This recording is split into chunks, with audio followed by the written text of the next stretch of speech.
मदिरालय जाने को घर से चलता है पीने वाला, मदिरालय जाने को घर से चलता है पीने वाला, किस पथ जाऊं असमंजस में है वह भोला भाला। अलग अलग पथ बतलाते सब पर मैं यह बतलाता हूं, राह पकड़ तू एक चला चल पा जाएगा मधुशाला। नमस्कार, स्वागत है आप सभी का मालवी एकेडमी पर। दोस्तों, आज के इस वीडियो में हम बहुत ही इंपॉर्टेंट टॉपिक पर बात करने वाले हैं। वो ये है कि आप सभी बच्चे जब एग्जाम में जाते हो तो कौन सी कॉमन गलतियां हैं जो सारे बच्चे एक जैसी गलतियां करके आ जाते हो, और वो एग्जाम जिसमें आप बहुत अच्छा कर सकते हो आप गड़बड़ कर देते हो और बहुत अच्छा स्कोर नहीं कर पाते हो। तो ऐसी कौन सी कॉमन मिस्टेक्स हैं जिनको आप अवॉइड कर सकते हो अपनी CUET PG 2025 एग्जाम के प्रिपरेशन में, इस पर बात करेंगे। बहुत ही इंपॉर्टेंट वीडियो होने वाला, आपको ये मिस नहीं करना है और सारे पॉइंट्स को आपको बहुत अच्छे से समझना है। तो हम फिलहाल क्या करते हैं, सीधे वीडियो की शुरुआत करते हैं और देखते हैं ऐसे कौन सी कॉमन मिस्टेक्स हैं जो आप लोग कर देते हो। तो सबसे पहली एक कॉमन मिस्टेक है, वो क्या है कि not understanding the exam pattern. आप लोग क्या करते हो, एग्जाम पैटर्न को समझने की कोशिश ही नहीं करते हो, आप समझते ही नहीं हो एग्जाम पैटर्न और सीधे आप क्या करते हो, फॉर्म फिल कर देते हो और जाके एग्जाम में बैठ जाते हो। फिर जब एग्जाम में अचानक से कुछ अलग टाइप के प्रश्न आते हैं आपके सामने, तब क्या होता है, तब आप एग्जाम हॉल की छत ताक रहे होते हो। तो ऐसी स्थिति से, ऐसी परिस्थिति से, ऐसी समस्या से बचा जाए, इसलिए बहुत इंपॉर्टेंट है। और एक कॉमन मिस्टेक, कॉमन गलती जो आपको नहीं करनी है वो ये है कि आपको एग्जाम पैटर्न को बहुत अच्छे से समझना है। अब इस एग्जाम पैटर्न पर एक मैंने वीडियो बनाया था ऑल अबाउट CUET PG 2025, जिसमें मैंने हर एक चीज को, जितनी भी बेसिक इंफॉर्मेशन हो सकती है आपके CUET PG एग्जाम से रिलेटेड, वो मैंने कवर की हुई है। तो आप चैनल पर उस वीडियो को देख सकते हो और दूसरा, इस वीडियो के डिस्क्रिप्शन बॉक्स में उस वीडियो का लिंक मिल जाएगा, तो वहां से भी आप इस वीडियो को देख सकते हो। इसके साथ साथ आप क्या करते हो, स्किपिंग PYPs, यानी कि जो प्रीवियस ईयर के पेपर्स हैं उनको आप स्किप कर देते हो। स्किप कर देते हो यानी कि उन पर आप ध्यान नहीं देते हो।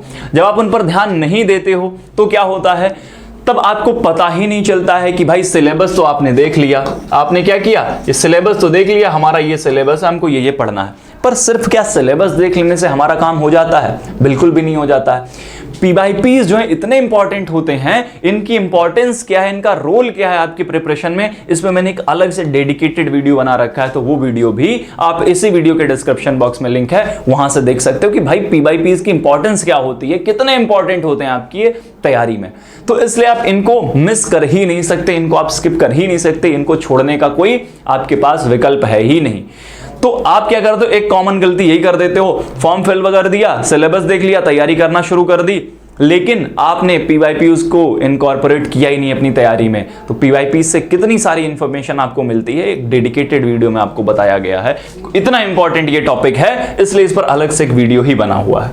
ठीक है, एक और कॉमन गलती आप क्या करते हो, इनइफेक्टिव टाइम मैनेजमेंट। क्यों? क्योंकि आपने PYPs जो हैं उनको स्किप कर दिया है। जब PYPs कब स्किप कर दिया है, तब आपको यही नहीं देख पा रहे हो आपकी जो हमारे 75 क्वेश्चन पूछे जा रहे हैं 1 घंटा 45 मिनट में, तो आपको ये पता ही नहीं है कि आपने टाइम मैनेजमेंट कभी किया है कि नहीं किया है, तो आपको समझ में ही नहीं आ रहा है और सीधे एग्जाम में आप जाकर बैठ जा रहे हो। तो सबसे बड़ी गलती आप यहीं पर कर दे रहे हो।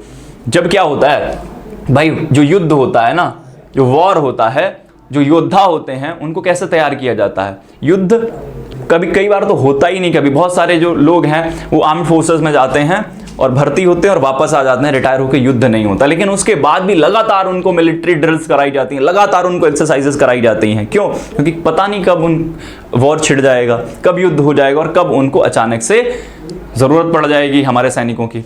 तो इसलिए क्या है, इसलिए आप ये कर ही नहीं रहे हो, तो आप युद्ध लड़ने की तैयारी, ड्रिल तो कर ही नहीं रहे हो, प्रैक्टिस तो कर ही नहीं रहे हो, सीधे जाके युद्ध में चले जा रहे हो। तो जब हमारे सैनिकों को बिना वॉर की ड्रिल कराए हुए सीधे वॉर में उतार देंगे तो क्या होगा, जो हमारी एफिशिएंसी है वो आएगी ही नहीं, इफेक्टिव तरीके से हम वॉर लड़ नहीं पाएंगे।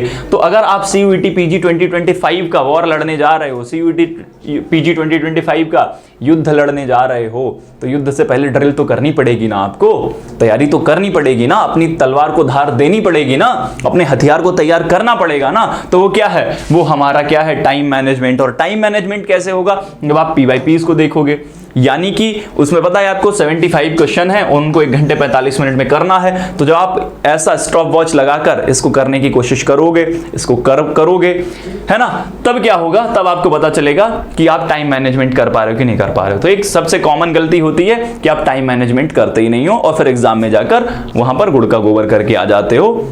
बट आपको क्या होता है, पेपर आ रहा होता है लेकिन टाइम ही नहीं बचा है। फिर क्या है, इग्नोरिंग वीकर सब्जेक्ट्स, जो आपके कमजोर सेक्शन हैं, कमजोर टॉपिक हैं, जो आपकी वीकनेसेस हैं, उन पर आप क्या कर रहे हो, ध्यान ही नहीं दे रहे हो। अब आपको पता है कि भाई हमारी स्ट्रेंथ इस टॉपिक पर है, उसी टॉपिक को आप बार बार मल्टीपल रिवीजन्स उसके कर रहे हो, पर जो आपका वीकर टॉपिक है उस पर आप ध्यान ही नहीं दे रहे हो। तो इससे भी क्या होता है, अब मान लो कि एग्जाम में जो आपकी स्ट्रेंथ से प्रश्न पूछे जाएंगे तो आप कर दोगे, लेकिन सारे प्रश्न आपकी स्ट्रेंथ से पूछ जाएं तो ऐसा तो है नहीं। तो इसलिए क्या होगा, इसलिए आपको अपने जो वीक एरियाज हैं उनको बहुत पहले टारगेट करना होगा, ताकि आप अच्छे से एग्जाम में जब जाओ तो अच्छे से प्रिपेयर्ड हो, आप अच्छे से तैयार हो और प्रश्नों को आप सॉल्व कर पाओ। इसके बाद एक और गलती आप क्या करते हो, निग्लेक्टिंग रिवीजन। भाई बहुत लोग ऐसे होते हैं ना, आलसी टाइप के, अजगर करे न चाकरी, पंछी करे न काम, दास मलूका कही गए सबके दाता राम। तो मतलब कि भाई हम हैं आलसी टाइप के व्यक्ति, हमने मुश्किल से एक बार जो है वो पढ़ लिया है सिलेबस, अब भैया हमसे ना हो पाएगा, अब हम नहीं कर पाएंगे। तो जहां पर आप हिम्मत तोड़ देते हो वहां पर आप ये भूल जाते हो कि कितने लोग इस एग्जाम में बैठने वाले हैं, कितने लोग आपके सब्जेक्ट में फाइट करने वाले हैं आपसे, और जहां पर आप एक भी चूक करते हो कितने लोग आपसे आगे निकल जाएंगे, आपको इसका पता ही नहीं होता है। तो आप रिवीजन को नेग्लेक्ट नहीं कर सकते। और बहुत सारे लोग ऐसे होते हैं जो जीवन में कभी रिवीजन वाली स्टेज पे पहुंचते ही नहीं है। तो आपको क्या करना है, ये गलती नहीं करनी है जो सारे बच्चे कर देते हैं। तो अगर आपको कुछ एक्स्ट्रा करना है, कुछ अलग करना है, अच्छी यूनिवर्सिटी में एडमिशन लेना है, अच्छा स्कोर करना है, तो कुछ अलग करना पड़ेगा, कुछ बड़ा करना पड़ेगा। तो ये छोटी छोटी गलतियां जो हैं वो आपको नहीं करनी है। तो आप रिवीजन को निगलेक्ट नहीं कर सकते। आप अपनी तैयारी जो है वो जल्दी स्टार्ट करेंगे, अपने सिलेबस को जल्दी कवर करेंगे, पीवाईपीज़ को अच्छे से उनका एनालिसिस करके अच्छे टाइम मैनेजमेंट के साथ उन प्रश्नों को सॉल्व करेंगे, अच्छे से रिवीजन करेंगे, अपने वीक एरियाज पर अच्छे से काम करेंगे। ये सारी गलतियां आपको नहीं करनी है, ये काम आपको करना ही करना है, ठीक है। Over reliance on one source. अब क्या होता है, बहुत सारे ऐसे सब्जेक्ट्स होते हैं जिनके लिए अलग अलग बुक्स की ज़रूरत पड़ती है, कोई स्टैंडर्ड बुक की, किसी एनसीईआरटी की, किसी कुछ वीडियोस की, कुछ भी। अब क्या करते हो आप, आपने मान लो पकड़ लिया कोई एक, आपको मिल गई कोई गाइड वाली किताब, है ना। अब गाइड वाली किताबों पे भरोसा नहीं करना चाहिए, उसमें बहुत सारी इंफॉर्मेशन गलत होती है। आपने कोई एक क्या किया, कोई एक गाइड उठा ली, यानी होता है ना कि एक दिन में अमीर कैसे बने, उस टाइप वाली किताब आपने उठा ली अपने तैयारी के लिए। क्या कि भाई मात्र 100 पेज में पूरा सिलेबस कवर है और कैसे एक रात पढ़ के एग्जाम से पहले एग्जाम निकाल लें। तो ये वाली गलती आपको नहीं करनी है। एक सोर्स पर आपको रिलाई नहीं करना है, आपको अपने जो सोर्सेज हैं लिमिटेड तो रखने हैं, पर इतने भी लिमिटेड नहीं कर देने हैं कि मात्र 150 पेज पढ़ के आपने पूरा एग्जाम की तैयारी कर ली और जाके एग्जाम में बैठ गए। अब देख रहे हो कि जो एग्जाम के लिए पढ़ा था वो एग्जाम में आया नहीं, जो हमने पढ़ा वो एग्जाम में है नहीं, जो एग्जाम में आया है वो हमको आता नहीं। तब क्या करोगे, तब तो दिक्कत हो जाएगी ना भाई। तो इसलिए आपको क्या करना है, ये भी नहीं करना है, ठीक है। उसके बाद नॉट अटेम्प्टिंग मॉक टेस्ट। अब क्या होता है कि अगर आप अच्छे से मॉक टेस्ट अटेम्प्ट नहीं कर रहे हो, अगर आप अच्छे से रिवीजन नहीं कर रहे हो, रिवीजन करके अच्छे से प्रैक्टिस नहीं कर रहे हो, बोलते हैं ना practice makes a man perfect. तो जब तक आप बहुत अच्छी प्रैक्टिस नहीं कर लेते हो तब तक क्या हो जाता है, तब तक आप कॉन्फिडेंट नहीं होते हो। फिर एग्जाम में आप जब जाते हो तो आपको नर्वसनेस होती है ना, आप नर्वस ही आ जाते हो। तो क्या होगा, तो आप नर्वसनेस से बचें, है ना, आपका कॉन्फिडेंस डाउन ना हो, आपका मोरल डाउन ना हो, आप कॉन्फिडेंट रहें, इसलिए आपको मॉक टेस्ट जो है वो अटेम्प्ट करने हैं। इसके साथ साथ मिस रीडिंग क्वेश्चंस, एक बहुत बड़ी गलती आप लोग क्या करते हो, क्वेश्चन को अच्छे से रीड नहीं करते हो। जो पेपर में आपसे प्रश्न पूछा गया उसको आप अच्छे से पढ़ते नहीं हो।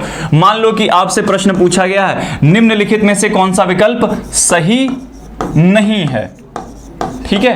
अब आप जल्दी में मान लो कि सरल प्रश्न आ गया या फिर आपको आ रहा है या नहीं भी आ रहा लेकिन आप प्रश्न पढ़ रहे हो और जल्दी में आप प्रश्न पढ़ गए, तो आपने ये नहीं ध्यान ही नहीं दिया, आप पढ़ गए कौन सा प्रश्न सही है या फिर कौन सा विकल्प सही है, और आप क्या करते हो, गलत आंसर का चुनाव कर लेते हो। आपका प्रश्न भी गलत हो जाता, आपके मार्क्स भी कट जाते हैं, नेगेटिव मार्किंग भी हो जाती है।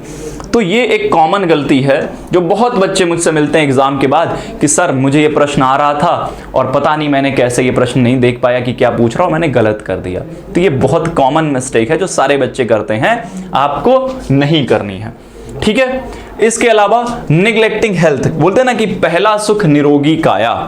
अगर आप अपने स्वास्थ्य का ध्यान नहीं रख रहे हो, यानी कि क्या कर रहे हो, कभी आप उठ रहे हो सुबह के 2 बजे, कभी आप उठ रहे हो सुबह के 4 बजे, कभी आप उठ रहे हो दोपहर के 12 बजे, कभी आप उठ रहे हो शाम के 4 बजे, कभी भी सो रहे हो और उठते ही उठते ली चाय, उसमें डुबोई ब्रेड और उसको खाने लगे, तो आप हेल्दी डाइट नहीं ले रहे हो, न्यूट्रिशियस डाइट नहीं ले रहे हो, अच्छा खाना नहीं खा रहे हो, एक प्रॉपर नींद नहीं ले रहे हो, अच्छे से क्या कर रहे हैं, आपका जो लाइफ स्टाइल है वो उल्टा सीधा है एकदम।